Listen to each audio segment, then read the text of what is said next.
Boa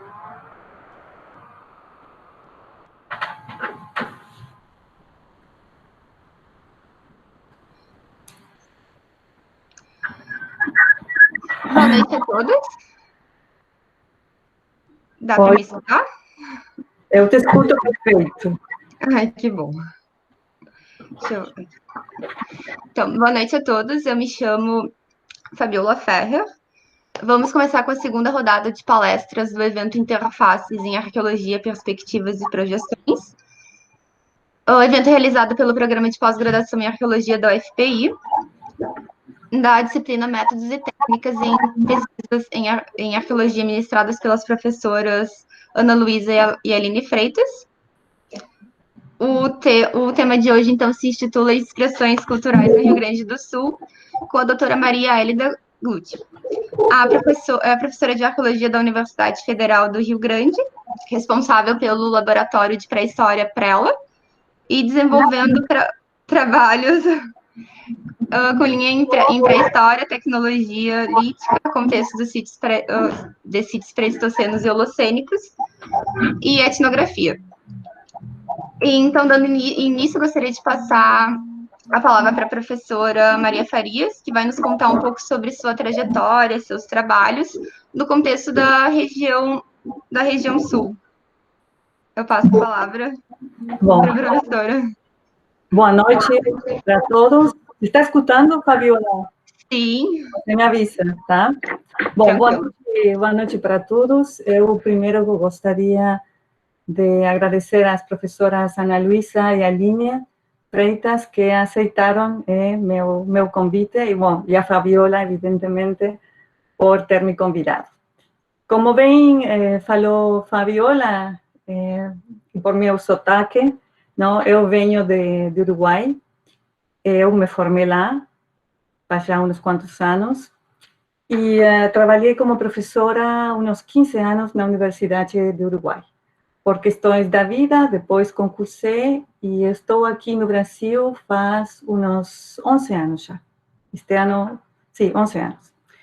Bom, minhas primeiras pesquisas, quando comecei a fazer o bacharelado no Uruguai, foram em diferentes sítios arqueológicos. Trabalhei em Albardões, e se pensamos um pouco na metodologia e na técnica empregada, aí com diferentes professores, a gente podia enxergar diferentes formas de aproximação a sítios de Albardão, que são bem complexos porque é areia. E a areia cai, não, acima da gente. Então, aí a gente tinha que experimentar com... Depois a gente vai ver nos slides, vai ter que... Há que experimentar algumas técnicas para poder escavar esses sítios bem complexos. Por outro lado, depois, minha maior experiência foi em o que aqui no sul se chama aterros, cerritos de índios ou túmulos.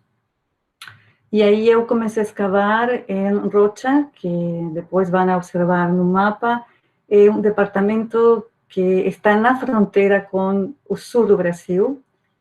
E aí passei uns 5 ou 6 anos trabalhando em aterros, também com diferentes metodologias, porque são sítios arqueológicos bem complexos em sua estratigrafia. Muitos deles têm sepultamentos múltiplos, então faz muito difícil poder entender. Depois eu tive também minha própria pesquisa, aí eu fui para o lado oeste do Uruguai, mas também a trabalhar túmulos, experimentando também com outro tipo de técnicas, por exemplo, as peneiras de água.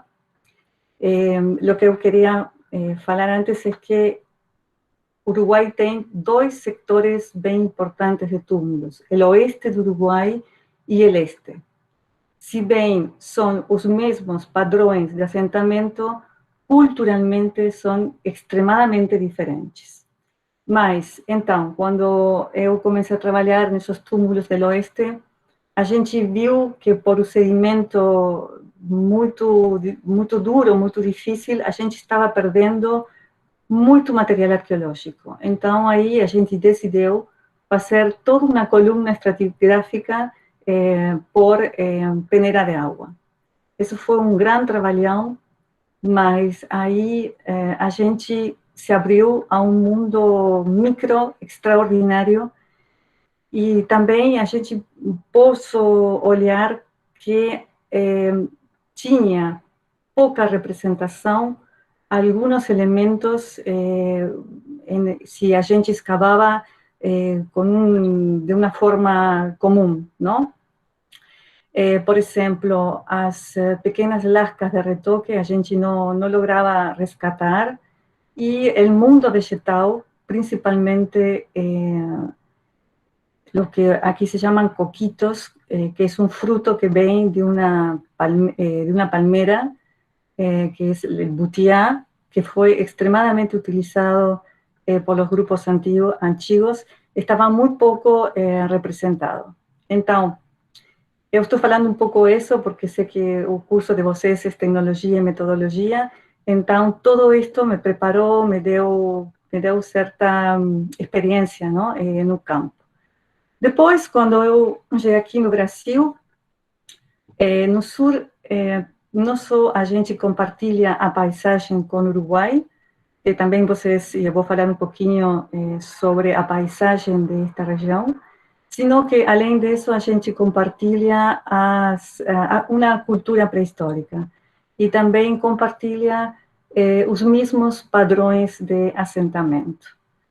Por enquanto, me senti bastante cómoda e acho que é fundamental integrar a pré-história daqui do Rio Grande do Sul, do Brasil, à região, já que não só compartilha com o Uruguai, sino também com a Argentina.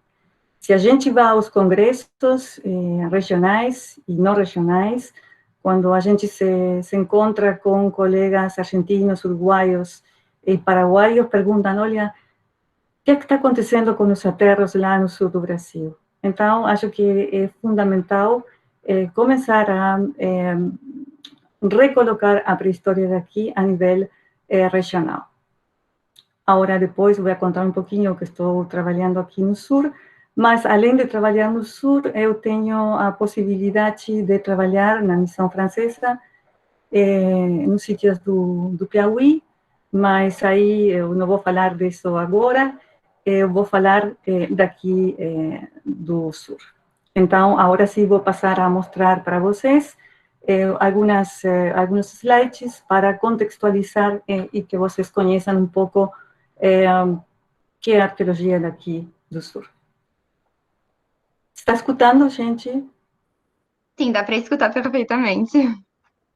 Entendendo o portunhol? Sim, o pessoal tá tranquilo. Tá. Aí vamos.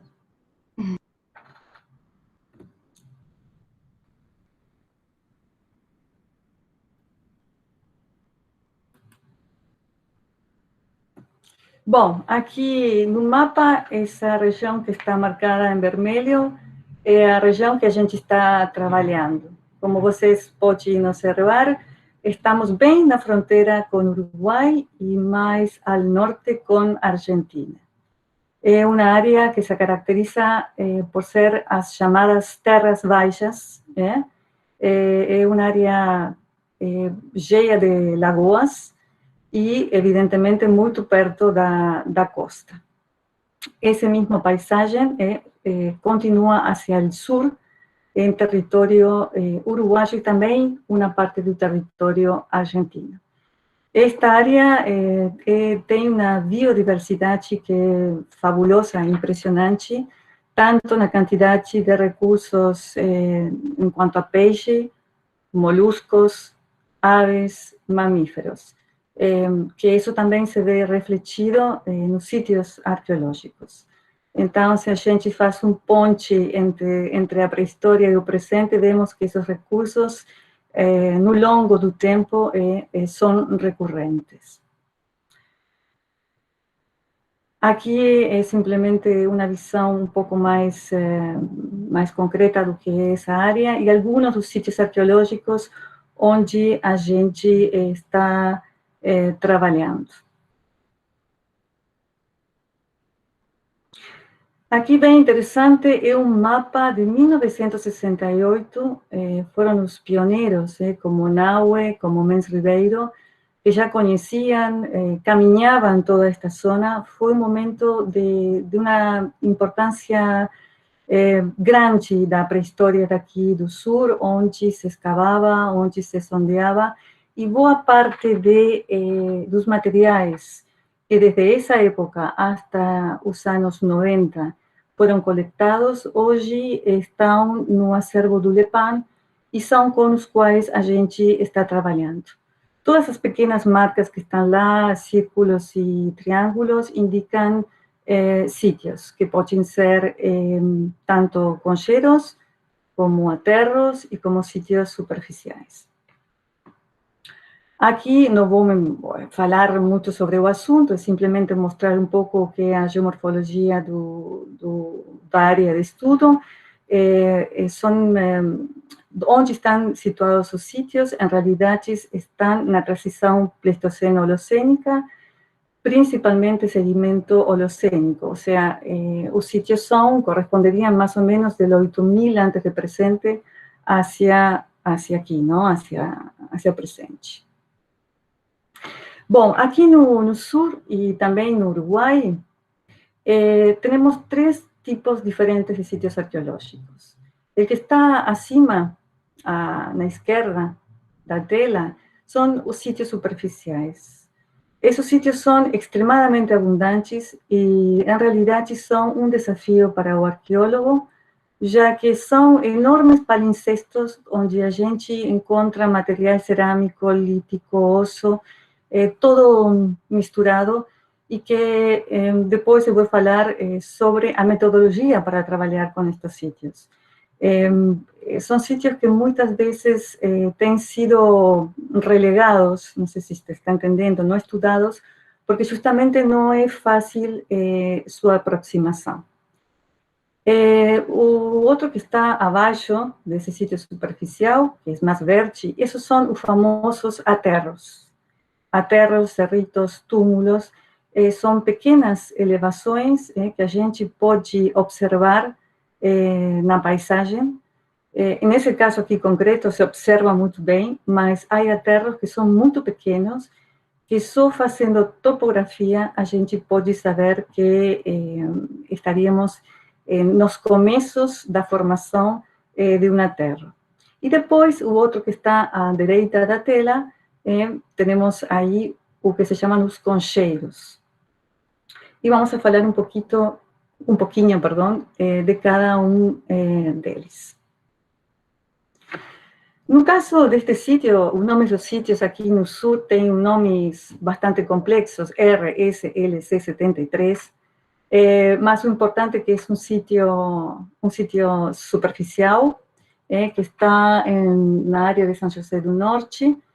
E aqui trabalhou, evidentemente que a gente não trabalha sozinha, trabalha com os estudantes, que muitos deles escolhem algum tema para seu TCC. Neste caso, foi muito valiente Clayton, um estudante que já se formou, está trabalhando, em encarar ou tentar fazer uma metodologia para estes sítios superficiais. Esse é o que ele estudou. Para seu trabalho, a gente tive a colaboração de um engenheiro. É sempre importante o trabalho interdisciplinar. E o que acontece? É uma área que está perto da costa, é uma área muito baixa, onde há muito vento.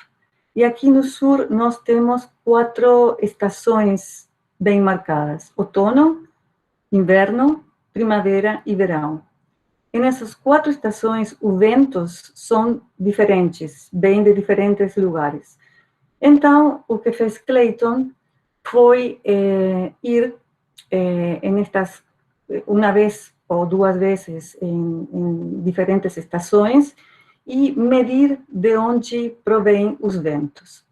E o que a gente vê é que, por exemplo, se a gente vai no mês de outono, a gente pode perceber Uma parte desse sítio que está aberta, não? Que o vento tira areia, então a gente vê os materiais arqueológicos. Se a gente vai em julho, essa parte que a gente estava trabalhando já não existe mais, está tapada de areia, mas há outra parte desse sítio que está destapada. E assim sucessivamente. Então, ele, não vou aprofundizar muito, senão não dá tempo, mas criou uma metodologia bastante interessante para poder encarar o desafio, né, que apresentam estes sítios superficiais. Além disso, os materiais arqueológicos que a gente acha nestes sítios têm uma pátina muito particular, já que a areia trabalha a matéria-prima, seja cerâmica, lítico e osso. E a exposição que eles têm ao sol também deixa pátinas bastante interessantes de ser estudadas. Você está escutando? Espero que sim. Sim, dá para escutar perfeitamente. Tá, obrigada. Bom, este seria um pequeno exemplo desses sítios superficiais. Agora passamos ao segundo tipo de sítio, que são os concheiros. Esse também foi um sítio estudado por Freddy Barger, outro estudante. E aqui eu vou fazer um parênteses. Neste momento, há uma grande discussão, não só aqui no sul do Brasil, sino também na região da Bacia da Plata, que é o problema de definir estas elevações, não? Às vezes se catalogam os sítios como concheiros, outras vezes como aterros. E há uma discussão epistemológica de que é uma coisa e que é outra. Quando estou falando de concheiros, não tem nada a ver, e faço a explicação, com os grandes sambaquis que a gente tem na costa de Santa Catarina para cima. São pequenas elevações, que se bem têm moluscos, mas não tem nem as dimensões, nem a cultura, os materiais arqueológicos são totalmente diferentes ao que aparece nos sambaquis do norte. Neste caso concreto, é um concheiro, mas foi registrado como aterro. Não sei se se enxerga muito bem, porque são fotografias do acervo do Lepam. Se observa uma grande camada de conchas, verdade? E se bem são fotografias velhas, a gente pode observar essa pequena elevação no paisagem. Uma coisa que não aclarei é que neste momento aqui no sul se está escavando muito pouco. Então, o laboratório de pré-história está trabalhando com os materiais, como eu já falei, que foram recoletados por os pioneiros desta região. E a gente, com outra visão, com outra teoria, com outras metodologias de trabalho no laboratório, estamos fazendo relecturas e estamos também aumentando o banco de dados para esta região. Bom, continuando então, este é um sítio que é um concheiro, que se fez uma trincheira e, por sorte, todo esse sedimento foi levado em sacolas ao laboratório e aqui meu estudante, ele analisou, eram 8 sacolas de sedimento que tinham areia e todo esse material que tem lá acima da mesa, que é ossos de mamífero, osso de peixe, carvão, instrumental lítico e instrumentos feitos em osso. Ele passou 2 anos fazendo esta tarefa de separação do material e que deu realmente resultados interessantes, porque aqui também apareceu a utilização do famoso coquito, que é o fruto do butiá. Aqui um pouquinho para que vejam com o material que a gente trabalha, que não é nada fácil. O que ele fez foi uma classificação das espécies de peixes que entram aqui na lagoa e também dos moluscos que apareciam. E uma questão interessante, ele achou um molusco que hoje não existe mais nestas regiões, é um molusco de águas mais quentes, mas que existiu aqui na região e estaria funcionando também como um indicador paleoambiental, não? Esta região, talvez por 6.000 antes de presente, 5.000 antes de presente, foi muito mais quente que o que é hoje. Então, bom, esse molusco foi achado e realmente foi utilizado muito neste sítio e também em outros. Continuando, outro sítio e outro ponto que a gente está trabalhando, que é todo o instrumental lítico. Este sitio fue y está siendo pesquisado también por Aruan Estrayotto, que es otro estudiante, que está estudando o lítico e com os sítios que eu estudei, a gente já tem outra visão sobre o lítico desta região, que é muito particular. Se vocês observam, digo, o que está sobre a mesa, quando se faziam essas recoleções superficiais, casi sempre o que se coletava era um material formatizado, principalmente pontas, material polido, vocês têm um machado, e muito pouco material que não está formatizado e que nesses anos de 60, 70, 80 e 90 não era muito apreciado. Então, há alguma recoleção de lascas, algumas que são bem claras, mas a gente pensa que muito do material ficou no campo. A gente está tentando se aproximar a um material lítico desde outro marco teórico, talvez um pouco mais francês. Vocês sabem que aqui na América do Sul, casi sempre o material lítico foi estudado primeiro dentro da escola histórico-cultural, principalmente focando em fósseis guias, no caso de os materiais formatizados como pontas e polidos, e depois, com o processualismo, se tentou fazer algo diferente, mas nunca se saiu de esses fósseis guias. Aqui não vou entrar a discutir sobre o assunto, mas a gente está tentando olhar as cadeias operatórias que produziram esses artefactos. Que é uma cadeia operatória?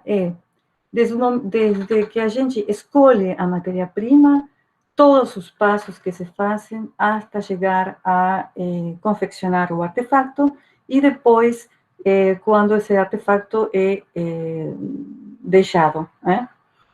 O que a gente viu que nestes anos, que tem 5 cadeias operatórias bem claras e que 3 delas, e isso acho que é bem diferente ao que acontece, por exemplo, no norte, 3 delas correspondem à reciclagem de materiais. Por quê? Porque é uma região que não tem matéria-prima. Não há jazidas de matérias-primas. As matérias-primas chegam através de os riachos que depositam as matérias-primas nas lagoas e elas eram recolhidas nas beiras da lagoa. Então, os únicos lugares onde há matéria-prima é perto de Pelotas, que é um quartzo e algo de granito, e depois há que chegar até a fronteira com o Uruguai para achar matérias-primas em mais quantidade. Então, essas cadeias operatórias que a gente está estudando e observando corresponderiam a essa circulação de matéria-prima tão procurada por os grupos desta área, que ao não ter, eles reciclavam artefactos que já estavam formatizados para confeccionar outros. Eu vou mostrar para vocês depois esse tipo de reciclagem que é bem característico. Continuando, não? E um pouco por que coloquei isto aqui, eu sei que aí há gente escutando que trabalha comigo lá no norte. Quando a gente se acerca a estudar lítico, a gente se acerca a estudar uma memória esquecida. Na realidade, a gente trabalha com o esquecimento. Para explicar um pouquinho para a gente que não está dentro deste marco teórico. Se eu mostro para vocês uma faca, vocês sabem o que é. Primeiro, porque tem um nome para nomear esse artefato. Segundo, vocês conhecem a função do artefato. Terceiro, vocês sabem por onde pegar o artefato. Definitivamente, uma faca não se pega por o gume, sino que se vai pegar por... não me sai em português, por um lado onde vocês não se cortam, mas quando a gente vai para a pré-história... Acho que a gente está com um pequeno O quê? problema. Não dava... O que aconteceu? Não dava para te escutar. Não se está escutando? Agora sim. Mas não se escutou nada do anterior? Pelo menos, acho para mim, pelo menos não. Tá, então volto pessoal, sim. Volto a repetir, então, o que eu estava falando. Vou resumir. Eu queria dizer que... Não, o pessoal conseguiu. O quê? Agora não te escuto. O pessoal conseguiu escutar. Ah, bom. Foi você que não escutou, então. Isso foi erro técnico. Tá. Então, continuando um pouco, não, o que eu estava falando, que quando a gente vai cada vez mais hacia atrás no tempo, é muito mais difícil, primeiro, dar um nome, saber para a função, não? Por exemplo, uma ponta é muito mais fácil reconhecer, tem um nome, sabemos a função, porque a etnografia nos conta um pouco sobre esse artefato. Mas quando a gente vai mais hacia atrás, a gente acha ferramentas que nem sabe como pegar, não sabe como funcionam, não sabem como foram feitas, não conhece qual foi sua cadeia operatória. Então, o que intentamos fazer, a forma de nos aproximar a estes materiais que são totalmente alheios à nossa cultura, é tentar entender. E sabemos que todos os artefatos, seja na pré-história ou seja os modernos, têm três partes importantes. Uma é a parte onde a gente vai pegar, a parte apreensiva, outra parte que é a transmissora da energia, e outra que é a parte que corta, o gume, a parte onde vai a transformar essa matéria-prima que queremos cortar ou raspar, etc. Aí está um pouquinho intentando nos aproximar a um artefato que não conhecemos, e eu estou resumindo um pouco toda essa corrente teórica, tentando entender ou compreender esses artefatos que a gente não tem a menor ideia nem como foram feitos, nem sua funcionalidade.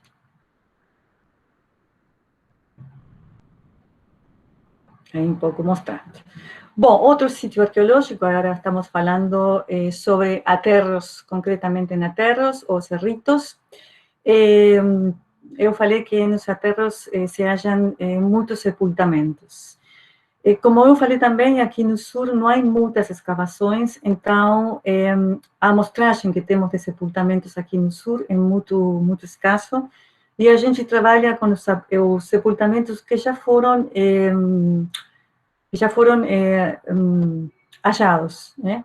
Neste caso, é o sítio RSLS09, que também foi estudado por um estudante que gosta de bioarqueologia, e a gente fez um análise bioarqueológico onde se olharam as patologias, eram 3 indivíduos, as patologias desses indivíduos, o tipo de alimentação que eles tinham por o análise dos dentes. E uma coisa interessante, na esquerda da tela, você tem, evidentemente, uma fotografia velha de como foi achado, nesse caso aqui, é o sepultamento de uma mulher, E o que se observa é colar que está na direita, mas assim apareceu na escavação. Isso foi uma escavação de resgate. Em realidade, na área onde foi achado, era um agricultor que estava arando e quando passou o arado, achou que havia um esqueleto, aí ligou para a universidade e o professor Mendes Ribeiro foi a resgatar esses esqueletos que estavam ali. O que se achou foi que esse colar era da mulher. E aqui já passamos a outro tema bem interessante que se estuda dentro dos aterros, não? O tema da complexidade social destes grupos que moravam nestes aterros. Neste caso, digo, esse colar, para fazer esse colar, leva uma inversão de tempo muito importante. Então, às vezes é interpretado como que a mulher que levava este adorno poderia ter um status importante dentro desse grupo. Lamentavelmente, para confirmar esta hipótese, precisaríamos ampliar a amostra. Mas, como já falei, não temos muita amostragem aqui, mas se comparamos o que acontece com os sepultamentos de lá de Uruguai, também, em algum caso, há alguns esqueletos que levam um tipo de adorno especial e também acontece na área do Rio Paraná, na Argentina. Neste caso concreto, a gente foi falar com um paleontólogo, que também é especialista na parte de moluscos, para identificar que tipo de matéria-prima tinha sido utilizado para a confecção deste colar. E foi essa ostra que tem ali embaixo, e é utilizada a parte mais grossa. Com o paleontólogo, a gente fez uma experimentação, se corta a ostra e depois há um trabalho de polido muito importante, e além disso a perfuração da ostra não é tão simples, custou muito. Então, também a gente começou um pouco a estudar estes aspectos dos enterramentos. Este enterramento estava acompanhado com uma urna, supostamente guarani, mas que dentro não tinha esqueleto.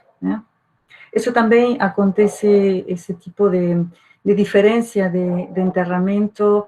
A veces son enterramientos primarios, otras veces secundarios y otros en urna. Eso es típico dos aterros. Continuando, esto que vemos aquí es otro concheiro de Capão da Areia. Aí onde está a flecha verde é o lugar onde se encontra.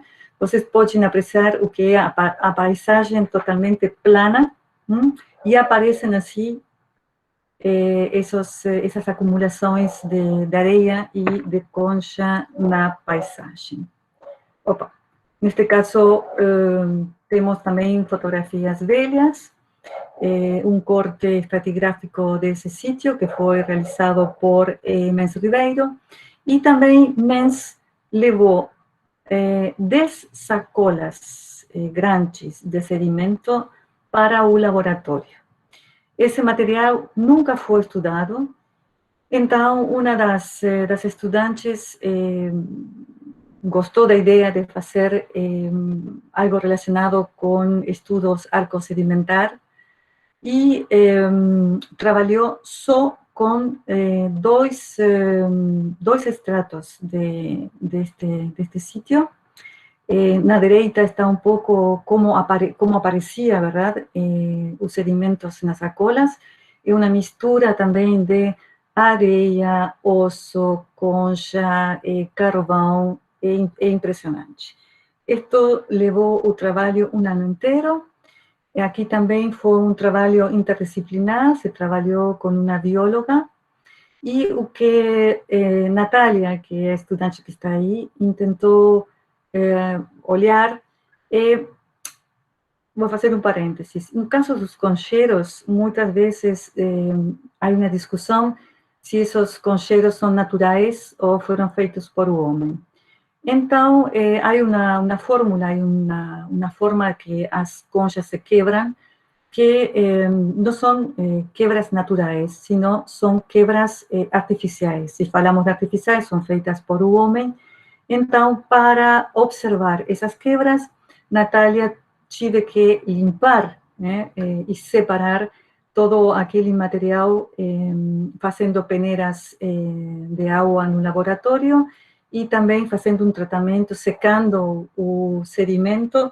E foi assim que fez um trabalho também interessante, onde apareceu material que também tinha sido menospreciado.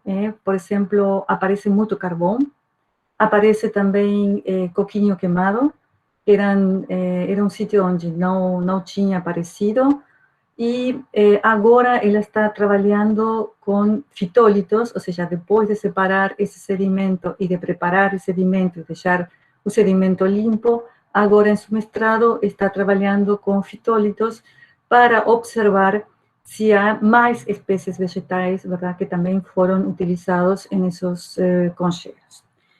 E agora vou passar a outro tema que também o laboratório está trabalhando, que é o assunto dos pulidos.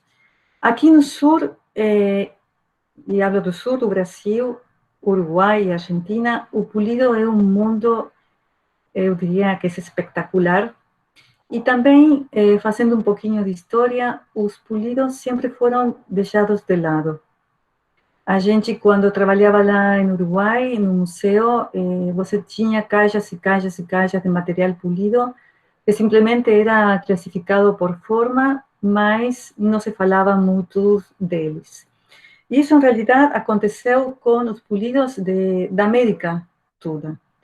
Lá por os anos 80, 90, em Estados Unidos, começa a haver um interesse por estes materiais, e também aparecem técnicas novas para poder aproximar-se a eles.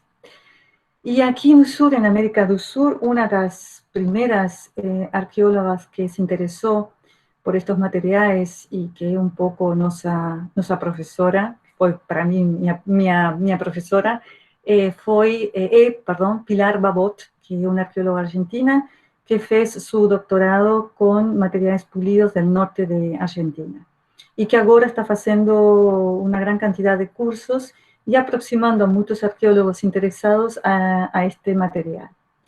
Eu fiz o curso com ela e depois, quando eu voltei, eu digo, não, gente, se há tanto material, evidentemente que estes materiais eram importantes para estes grupos. E também o olhar que a gente tinha sobre os polidos é que eram toda a mesma coisa, como que eram homogêneos. E, em realidade, há uma enorme heterogeneidade dentro dos materiais polidos. E eu escolhi uns em particular, que são estes, que são artefactos que têm concavidades. Essas concavidades podem aparecer uma, duas, e como vocês vão ver, múltiplas concavidades. Então, dada a importância deste tipo de objetos no registro arqueológico, a gente começou a tentar fazer uma metodologia para nos aproximar. E para isso, a gente criou uma ficha, onde se pesa, se mide a profundidade de cada concavidade. Isto tem vida própria. Onde... Não, desculpem. Aí. Se midem as concavidades, se tomam todas as medidas, se pesa cada peça para procurar algum tipo de regularidade. O outro dia, falando com outro estudante, o Guilherme, que talvez esteja por ali, é evidente que a natureza pode fazer este tipo de convexidade, não?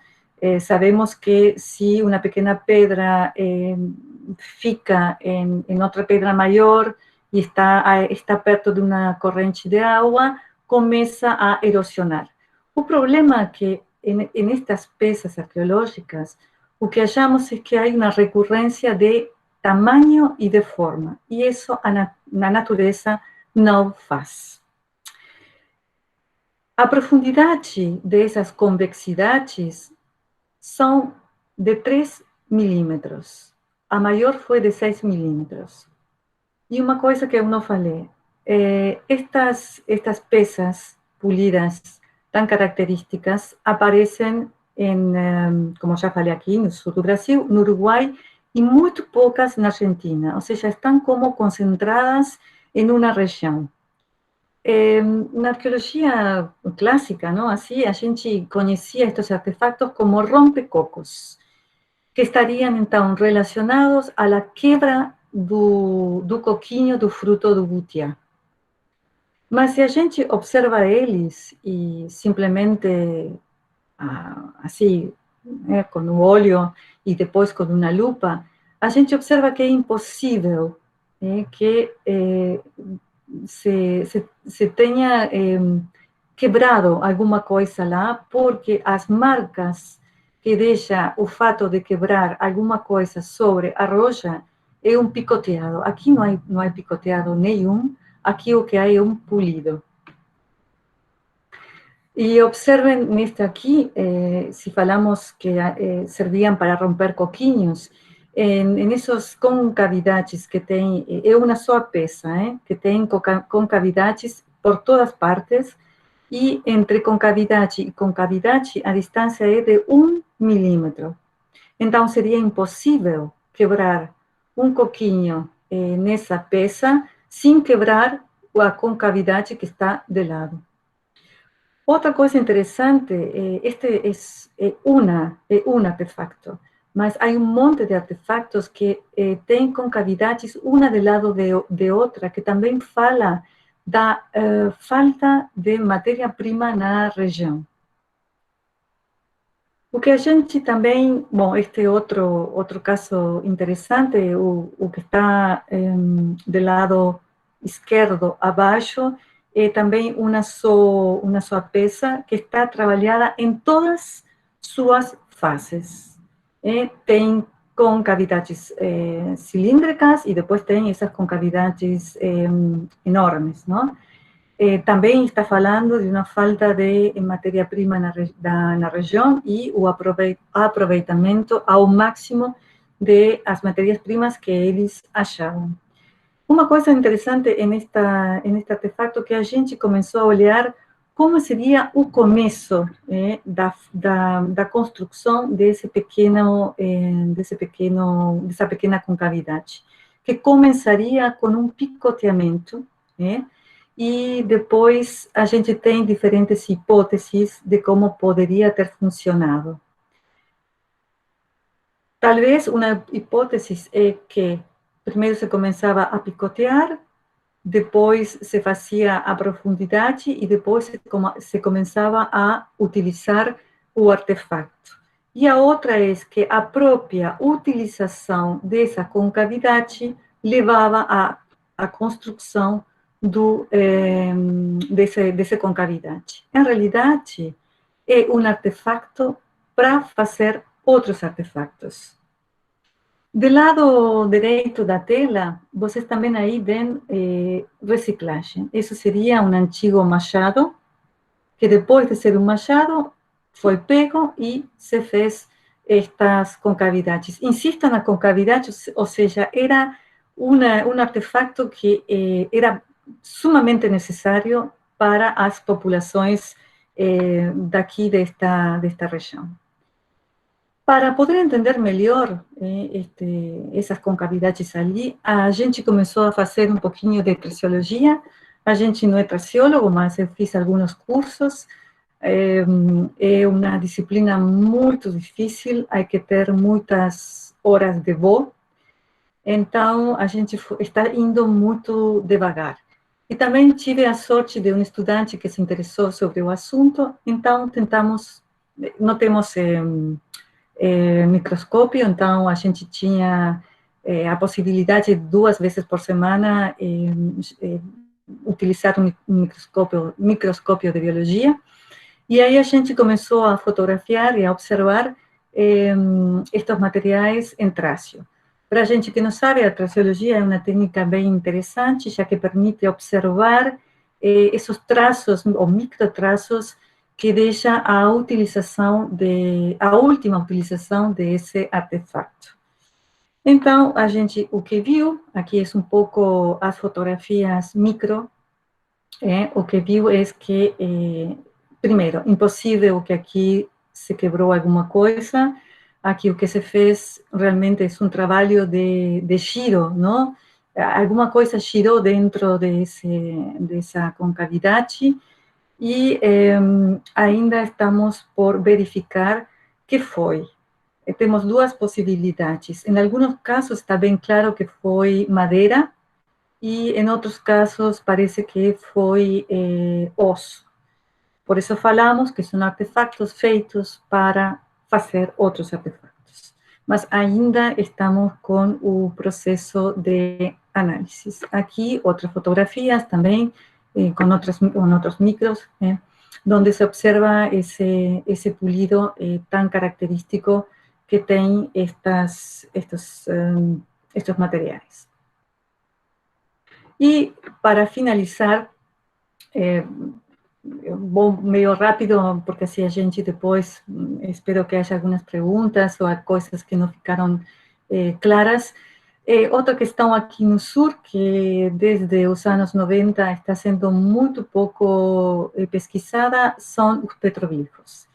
Nesse mapa lá, é um mapa de Schmidt, é uma região onde se concentram os petroglifos do estado de Rio Grande, mas que também essa expressão cultural é compartilhada com Uruguai, onde na fronteira norte, aí no rio Quaraí, há uma enorme quantidade de petroglifos.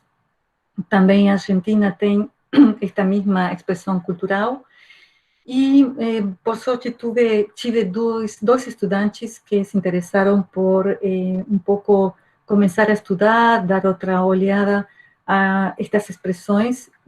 A primeira foi Paula, que se interessou por o petroglifo que está bem na fronteira com o Uruguai, lá seria o norte do Uruguai, departamento de Artigas, a área do Quaraí para o sul do Brasil.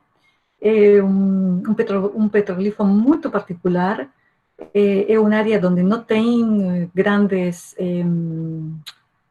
quantidade de matéria-prima, então a gente quando vai para a região vê assim como um monolito no meio da paisagem e lá onde estão os petroglifos que limitam com Uruguai. Na área de Artigas há um projeto importante lá. Há quilômetros de petroglifos nessa região, então haveria uma continuidade com o sul do Brasil. Ela começou a tentar, Paula, estou falando de estudante, de tentar achar signos parecidos, ou seja, comparando estes petroglifos de Quaraí com os petroglifos, com dois sítios de petroglifos de Artigas. E depois foi a Fabiola, que se interessou também sobre o tema e fez uma pesquisa um pouco mais ampla. Ela fez uma grande pesquisa bibliográfica e um banco de dados com todos os sítios que tinham sido descobertos nesta região. E também hizo um banco de imagens. Em seu trabalho, ela também fez comparações com os signos que aparecem no Uruguai, e há muitos que se repetem. Neste caso concreto, o que estou mostrando é o abrigo Pedra Grande, onde ela tive a oportunidade de fazer seu campo. E vocês podem observar o estado de conservação destes sítios, que é realmente muito triste. Não estão para nada bem conservados. há muito descuido, há gente que vai acampar perto destes lugares e que evidentemente escrevem acima destes petroglifos. Também uma coisa que chama a atenção, que não há muitos trabalhos relacionados com estes petroglifos. E que também, tanto os colegas argentinos como os colegas uruguaios perguntam muito sobre este tipo de expressão arqueológica. Bom, e aqui seria... Ah, não, ainda falta. Temos também a oportunidade de ter uma pesquisa con una colega uruguaya, que es Laura Biovide. El centro se llama Centro de Pesquisa Regional Arqueológica y Territorial, se llama CIRAG, de Uruguai, e que depende do Ministério de Educação e Cultura, e a gente tem uma parceria com ela, que é onde nossos estudantes podem fazer seu estágio de campo lá, e justamente ela trabalha em uma área de terras baixas, ou seja, que estaremos trabalhando também com sítios que aparecem aqui no sul do Brasil. Isso aqui é um pouco a mostragem desse intercâmbio de estudantes, que para mim é bem interessante, porque além do profissional, está esse intercâmbio humano, verdade? O que se está escavando aqui é um concheiro também, com características bem parecidas ao que aparecem aqui no Rio Grande do Sul, e também os estudantes têm a possibilidade de escavar estes sítios mais complicados, que são sítios sobre dunas. Aqui temos um monte de estudantes, boa parte são da FURG, outros são de USPEL e também estudantes do Uruguai. Este sítio é um sítio que, se vocês olham a fotografia que está à direita de vocês, o que aparece lá no fundo é o Rio da Prata, ou seja, é um lugar privilegiado para fazer arqueologia se não faz frio. É um sítio em duna, e o que estão vendo aí é um paleossolo. Foi também, eu acho que para estudantes e para nós, foi um desafio. Eu falava para vocês que trabalhar em sítios com duna é muito complexo, porque as paredes caem. Então, há que fazer aí como uma espécie de degraus, né, para manter um pouco a escavação.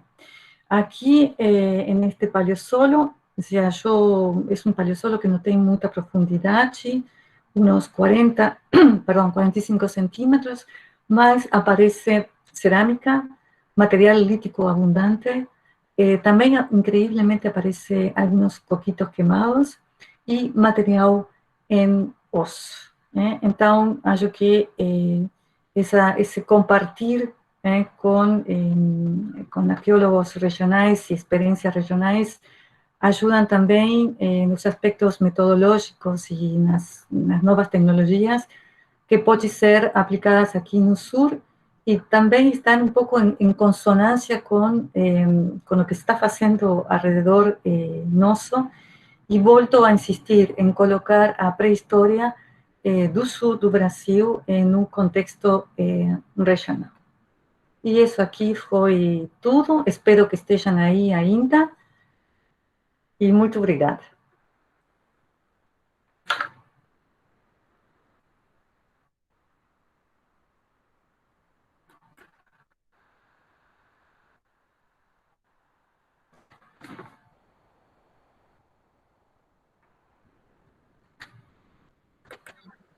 Acho que agora vai.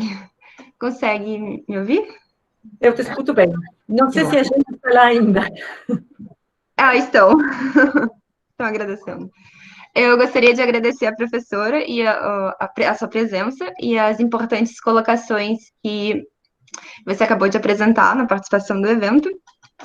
Eu gostaria de abrir a sessão de perguntas com a seguinte questão. Como são feitas as datações no contexto da região sul? Essa é uma boa pergunta. Como eu já te falei antes, não temos muito Isso é bem complicado. muito trabalho de campo Então, as datações são datações antigas, só o professor Rafael Mileiras que está datando os aterros aqui perto de Pelotas, e se está utilizando a técnica de datação por carbono 14. E um pouco está levando os aterros daqui a 2000 anos antes do presente. E tem relação com as datações que se fazem aí na fronteira, não, com o Uruguai, ou seja, que seriam mais ou menos do mesmo período. E outra questão é a datação, que acho que você poderia falar sobre o assunto, é o problema da datação dos petroglifos, não?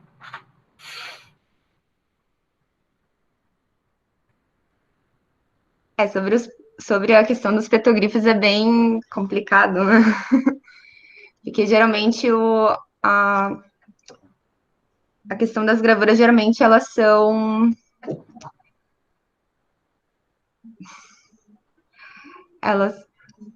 São difíceis de datar. Exatamente. Porque geralmente eles correlacionam com as estratigrafias que se encontram. Então, geralmente eles fazem a correlação dos materiais que se acham e fazem meio que um parâmetro para se tentar entender o período que foram executados. Vocês estão entendendo? Mas eu acho que, falando de datações, a carência, não, que a gente tem que trabalhar mais sobre o assunto é a questão de datar os sítios aqui do Sul. Sim. É uma coisa que quando a gente vai a encontros, vai a congressos, sempre perguntam sobre o assunto, não? Principalmente pelo que eu já falei. Há uma continuidade cultural que interessa a diferentes países, não? Sobre o assunto. Sim. Se alguém desejar fazer alguma pergunta, está aberto ao público, sejam bem-vindos. Aqui acho que Gregoire disse... pode fazer. Eu pensei que Gregoire queria fazer uma pergunta. Isso, mas já está aberto. Fiquem à vontade. Vai escrever. Bom, esperamos. Eu que estou aqui, eu vou complementar aí a que apareceu Marcos e Lucas, e quero mandar um abraço para eles, que faz tempo que a gente não se vê.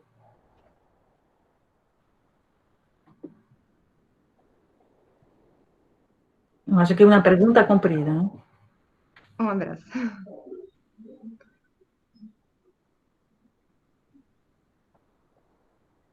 Que dice Maria, você tem experiências no Uruguai, no Rio Grande do Sul e no Piauí. Quais diferenças você vê entre o sul e o norte do país? Uma pergunta, Gregoire, diferenças no registro arqueológico ou diferenças de como se trabalha?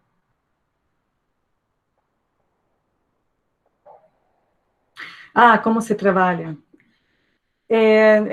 Eu acho que no norte, pelo que eu conheço, acho que vocês têm muita mais atividade de campo que nós. A gente aqui no sul não tem muita atividade de campo, se escava muito pouco, a gente tenta, mas é muito difícil, e acho que a arqueologia daqui do sul tem, talvez, outros, como posso dizer, outros eixos temáticos, não? Então, se trabalha muito pouco no campo. A gente, por exemplo, o meu laboratório está trabalhando, por enquanto, com materiais, como eu já falei, que estão no acervo do LEPAN, que não está mal, porque é um jeito de revisar, de saber um pouco mais sobre esses materiais, mas falta muito trabalho de campo. Eu acho que essa é a diferença que temos, e por não ter campo, tampouco temos datações, que é fundamental para publicar, é fundamental para fazer comparações regionais, né? Por exemplo, no caso de Sambaqui, se trabalha muito, se fazem muitas datações, então, essa é a diferença. Não sei se eu te contestei, se você quer saber alguma coisa a mais. Eu posso abrir o microfone? Ah, tá. Sim, Não, pode. é que você falou bastante das diferenças entre os arqueólogos uruguaios, os arqueólogos argentinos, os tipos de perguntas que eles fazem, o tipo de arqueologia que eles fazem. Você vê realmente diferenças de um país para outro? E dentro do Brasil, você reconhece essas mesmas diferenças? Sim, o que estava falando, por exemplo, no caso como a gente compartilha muitos temas com Argentina e Uruguai, aqui o sul do Brasil. Quando você vai ao Congresso, perguntam, olha, onde estão escavando? Vocês têm datações novas? O que estão fazendo sobre... E a gente não...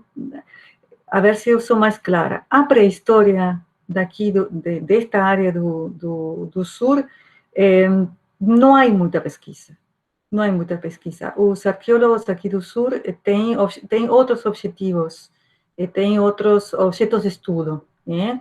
Talvez são essas arqueologias novas agora, pós-modernas, mas no caso da pré-história eu vejo que falta muito.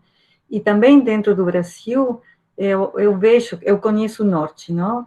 Mais que nada, são 7 anos que vou a Piauí, e acho que lá se escava muito, se fazem muitas datações, ou seja, sim que há diferenças dentro do próprio Brasil e no contexto regional. Por exemplo, aqui no sul, há temas como sociedades complexas, o jeito, as sepulturas, não todo o que é arqueologia da morte, que é gigantesco o que se pode fazer. A gente não tem muita coisa que aportar, né? Porque como não temos escavações, não temos novas mostras. Então, eu acho que são temas que ainda a gente não falta fazer. Não sei se te respondi, mas Sim, há sim, diferença. completamente. Há diferença. Obrigado. Obrigado. E, Eu ia perguntar, não sei se... outra questão também, há diferenças teóricas também bem interessantes, não?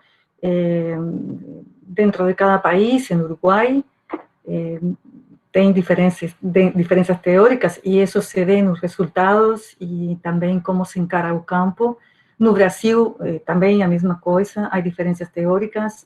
Na Argentina também, e eu acho que tudo isso se reflete nos dados. E aí, eu acho que agora achei a palavra. O que faltam são dados. Se não temos dados, é muito difícil fazer relecturas, levantar hipóteses. É isso.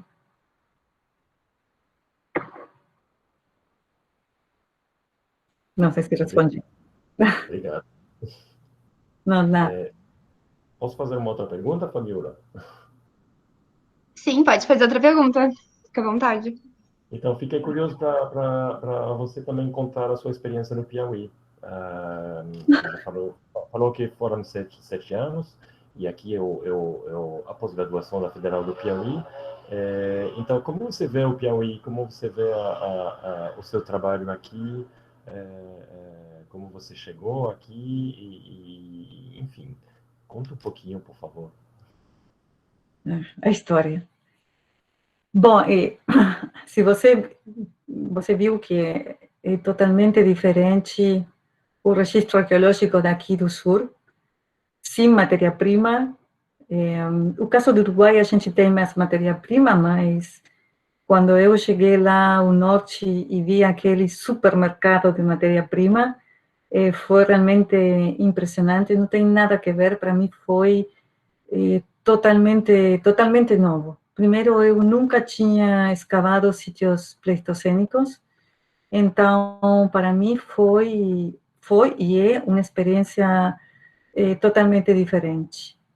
Por outro lado, se bem como professora lá no Uruguai durante 14 anos, eu ministrei a disciplina de pré-história americana e um dos temas era povoamento americano e estava bastante involucrada sobre o assunto. Eu conhecia poucos sítios pleistocênicos e nunca tinha trabalhado em nenhum. Então, para mim foi uma oportunidade gigantesca, primeiro porque porque gosto muito do tema. E segundo, que quando a gente leía sobre os sítios do Piauí, sempre escutava aquelas discussões, não, que continuam até o dia de hoje a favor e outras em contra. E a gente talvez tinha uma posição, e a gente acho que, e muitos arqueólogos têm uma posição sobre esses sítios do Piauí, sem realmente conhecer. E quando a gente está lá e está com as mãos no sedimento, a gente começa a perceber e a entender esses sítios antigos de outro jeito.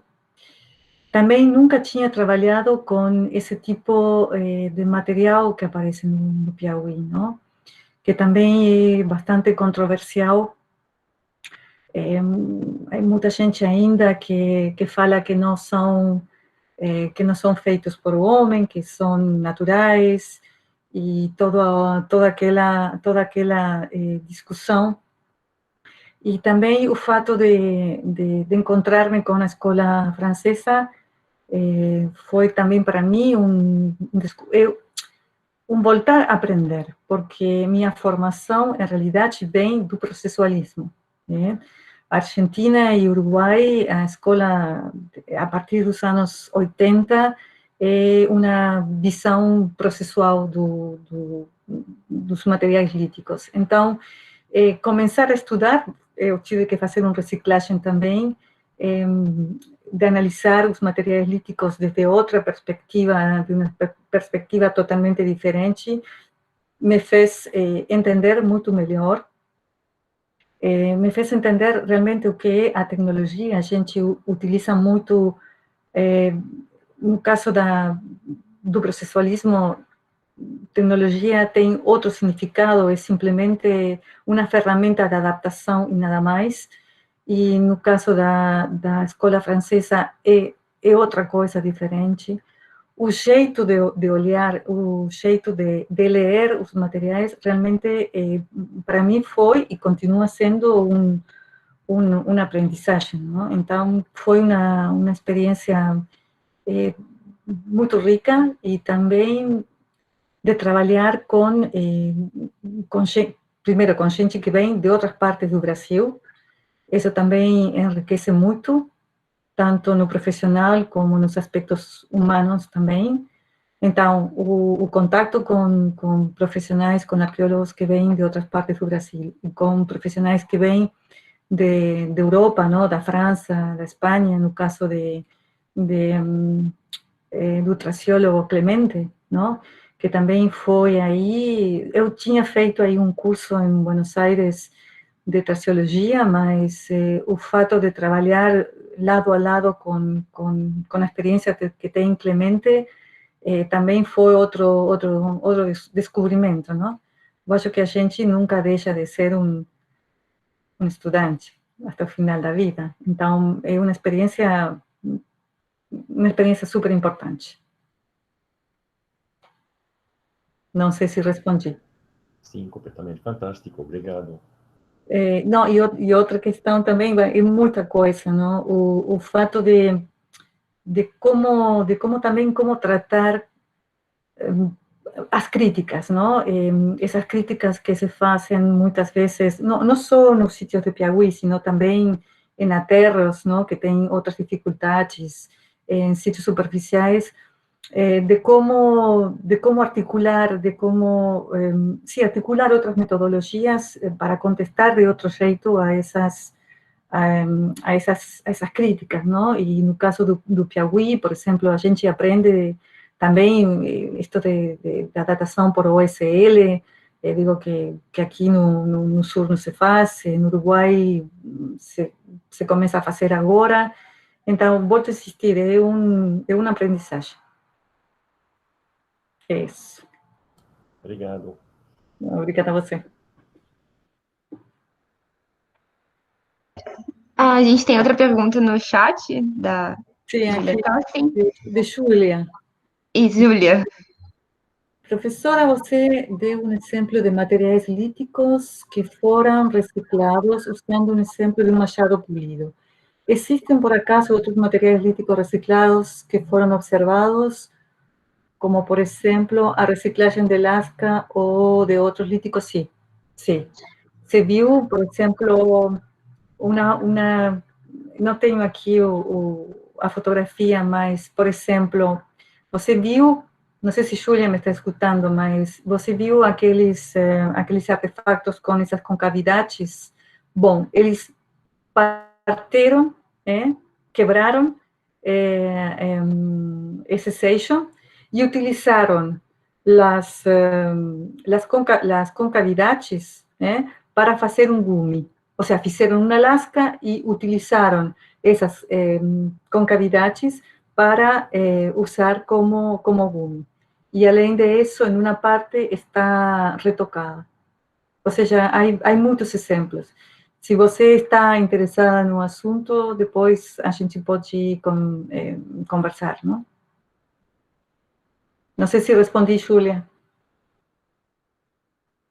Outra questão, pontas, por exemplo, pontas que são recicladas e são feitas raspadores. Isso se observa muito aqui no sul, que a gente classifica como ponta e, em realidade, não é uma ponta. Foi uma ponta, mas agora é um raspador.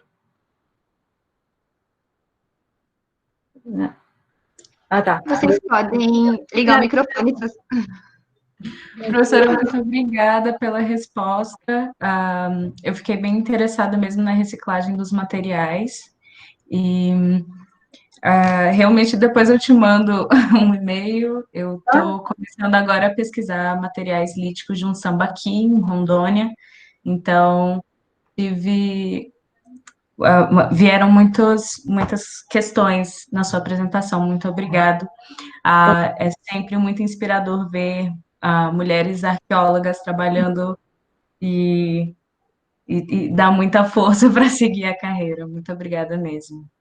Obrigada a você. Eu fico à disposição. O que possa ajudar, você me escreve, aí está meu e-mail e a gente se conecta. Mas é uma coisa realmente que chama muito a atenção aqui. Em Uruguai eu não tinha pesquisado nem olhado uma questão assim. Obrigada. Muito obrigada, professora. Aqui é Marcos. Professora, eu já sabia. No seu discurso é bem marcado o uso do termo pré-história. Eu queria saber como você articula o conceito de arqueologia e o conceito de pré-história, e ainda, se houver, qual seria a especificidade da pré-história no seu entendimento? Bom, eu utilizo o término pré-história. Eu sei que há colegas que utilizam outros términos para denominar esse período da história da humanidade, mas, por um lado, eu utilizo o término pré-história porque acho que é um sentido universalista. Não sei se me estou explicando. Digo, a pré-história é universal e a América está dentro dessa pré-história. A pré-história, para mim, é esse tempo longo, se diz, esse tempo... Fabiola, me ajuda um pouco com a tradução, que a neurônio já começou... O tempo profundo, não?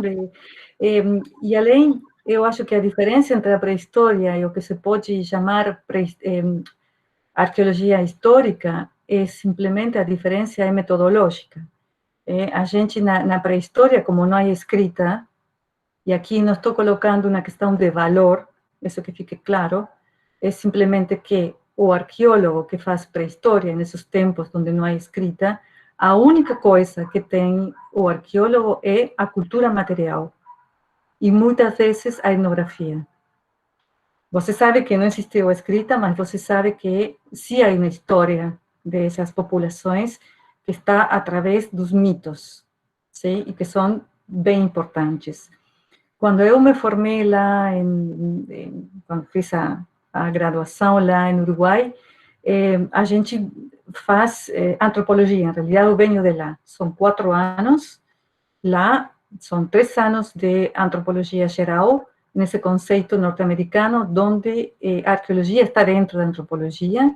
Então, eu tive disciplinas como etnografia africana, etnografia americana, 2 etnografias americanas, uma etnografia polinésia, pré-história americana, pré-história de Teliomundo, pré-história africana, ou seja, todo mundo tem que passar por todas as disciplinas de antropologia, e linguística também. São as 4 patas da antropologia norte-americana: linguística, bioarqueologia, etnografia e arqueologia.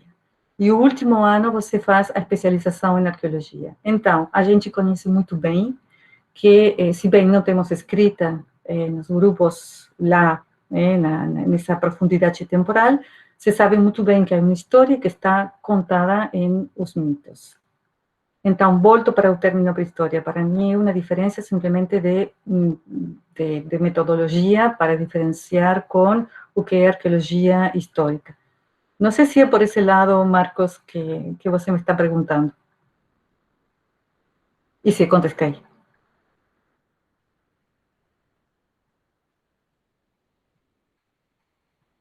Por esse lado mesmo. Tá. Você quer agregar alguma coisa? Não quer falar.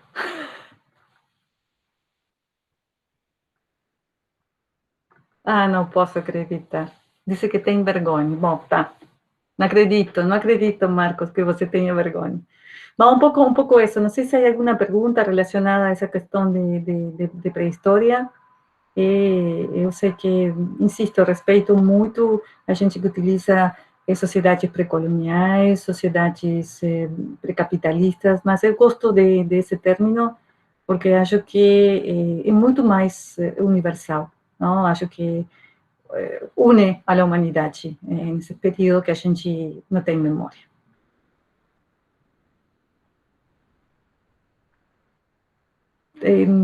Não sei se há alguma outra pergunta.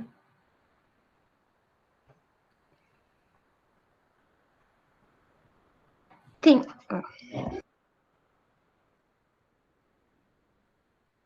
Você me escuta? Oi? Sim. Se vocês Tá. tiverem mais alguma pergunta para a professora Maria, vocês podem ligar o microfone e fazer essa discussão.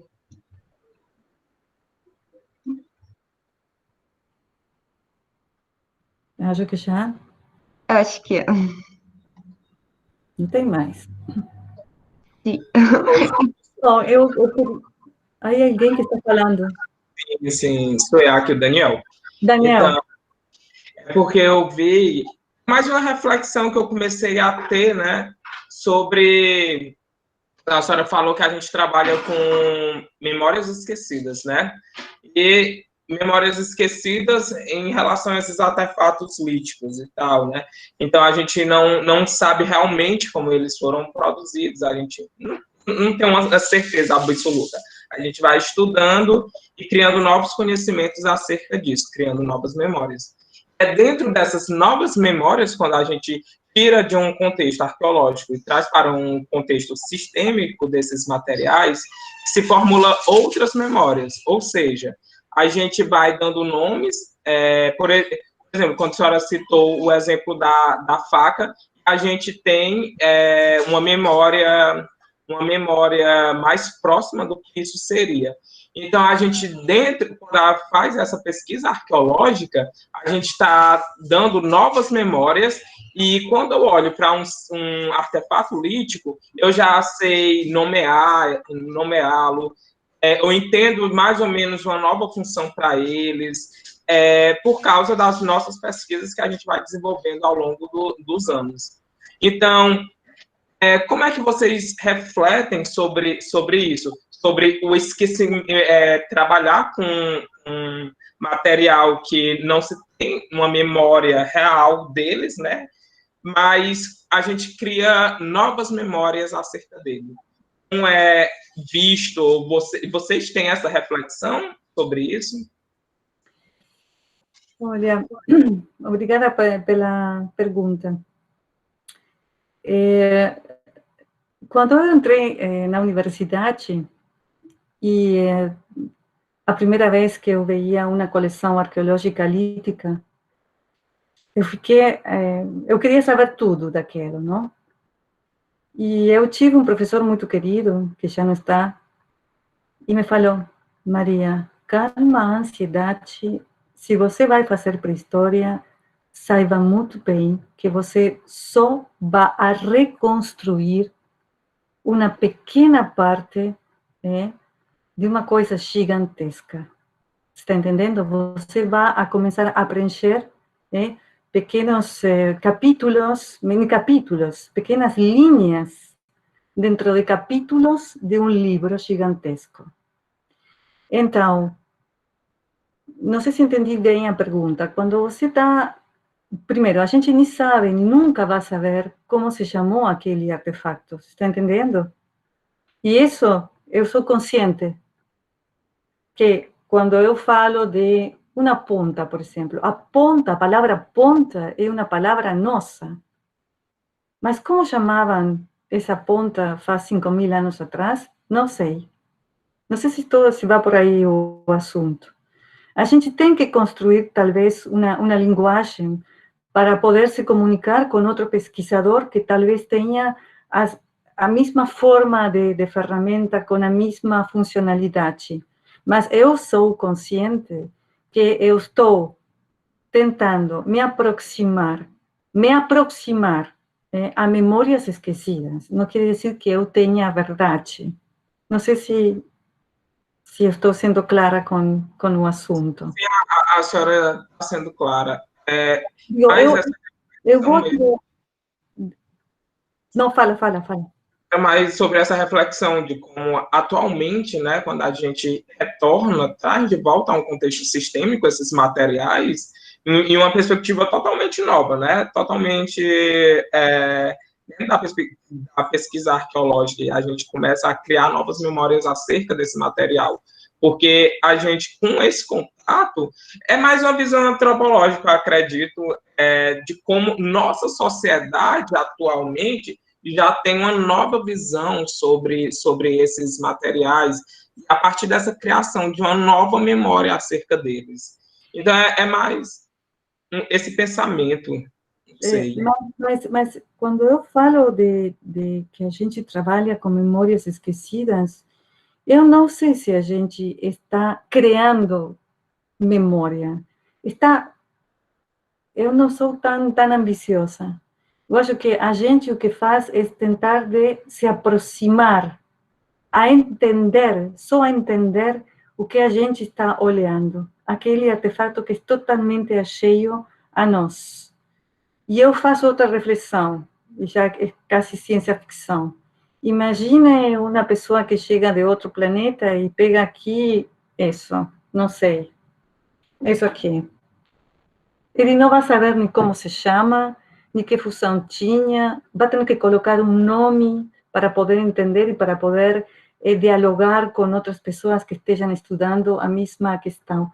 Não sei se chegou, a ver, a memória daqueles grupos realmente vai ser muito difícil reconstruir. Isso é quase impossível, já não estão. Eu não tenho ninguém para perguntar.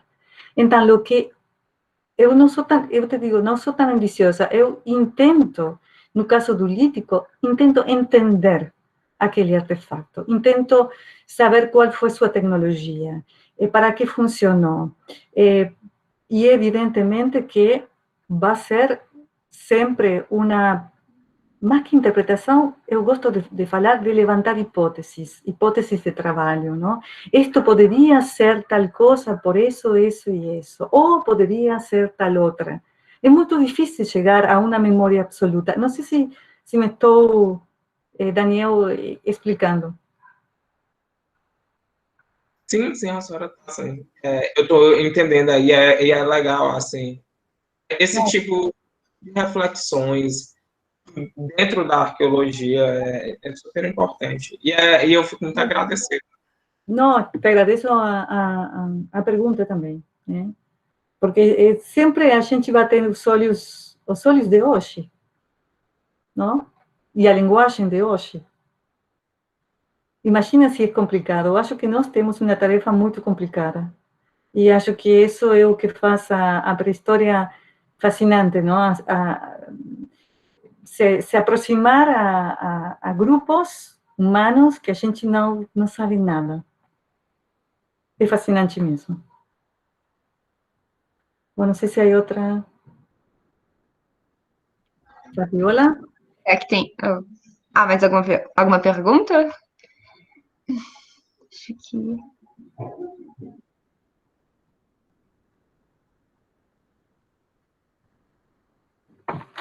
Eu acho que não. Eu acho que não. Tudo bom.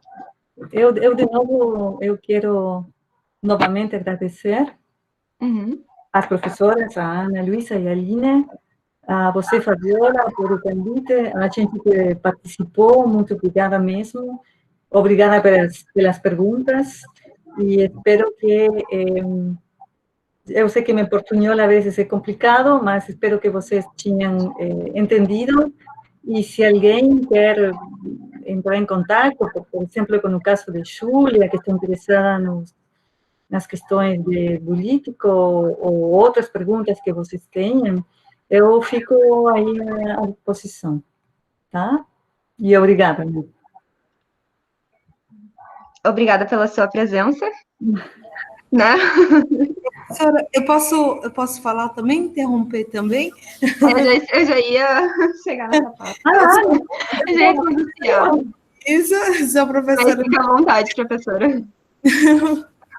Boa noite. Eu quero agradecê-la por essa maravilhosa apresentação, professora. Foi muito boa, muito esclarecedora, tá? E aqui, na realidade, esse evento foi feito pelos alunos, foi pensado, foi elaborado pelos alunos, né? Eu só facilitei em relação aos meios junto com a Pró-Reitoria de Extensão, né? Mas aqui esse evento são dos alunos de pós-graduação, tá? E ficamos, assim, bem agradecidos também de ter a presença da senhora aqui, de ter a sua participação aqui com a gente hoje, tá bom? Não, obrigada. Eu me sinto obrigada, porque acho que, às vezes, aqui do Sul, se conhece um pouco, não? Do que está acontecendo aqui, as problemáticas arqueológicas. E quando eu falava com Fabiola, eu digo, tá, eu acho que é uma boa oportunidade de aproximar o Sul ao Norte, não? E também, parabéns para todos os estudantes que organizaram este evento, não? É verdade, professora, para a gente não se sentir tão distantes assim, né? O Norte e o Sul pode ser. Tá bom? Tá bom, obrigada. Pois obrigada a todos, obrigada especialmente aos alunos que pensaram, que trouxeram tantos nomes para esse evento, tá bom? Professor, eu queria, com licença, só para fazer um avisozinho aqui, que agora a nossa próxima... Eu já ia anunciar. Só para anunciar mesmo. Que o nosso próximo evento vai ser segunda-feira, dia 31/8, às 18 horas, e a temática vai ser Arqueologia em Campo de Batalha, com a professora Amparo Carvalho e como mediadora a aluna Rafaela Rodrigues. Certinho? Segunda-feira a gente se encontra novamente. Muito obrigado, professora Maria. Obrigada a vocês. Obrigada a vocês. Bom, como o colega Daniel já colocou, a gente vai encerrar o evento. Obrigada à participação de todos, da professora Maria, pelo evento. Bom, obrigada. Espero vocês aqui no Sul. Oi? Espero vocês aqui no Sul. Tchau. Tchau.